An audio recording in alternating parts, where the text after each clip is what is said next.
jealous, you don't deserve it all. I'm gonna be better, better than you thought.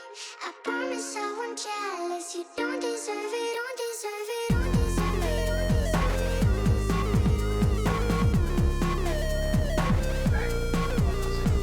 it. So, ito na nga guys.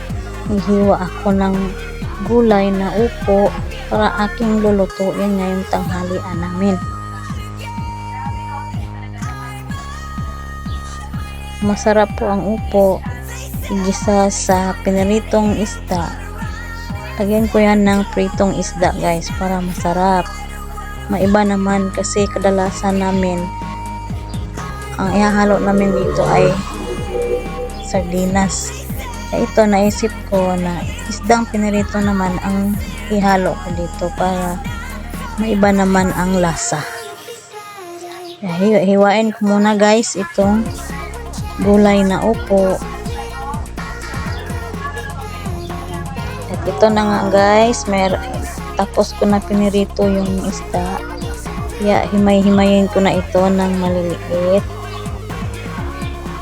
Ayan, nilukha ko yung mga buto. Ayan, meron. Bastang galunggong yan guys, na maliliit na galunggong. Hindi lang masyadong maliit. Tamang-tama lang. Ayan, may mga buto, ulo.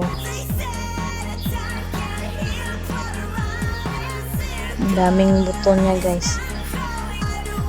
Yung ulo, kinakain ko na masarap kasi ang ulo. Crunchy kasi siya kasi presko yan pinarito ko. Ayan, ang sarap-sarap yan.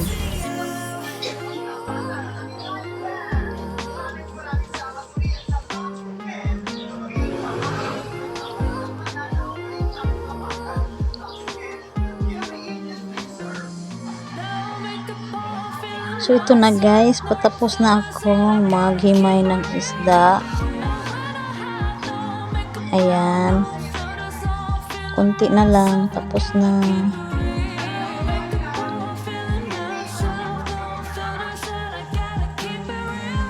Ang init, ayan.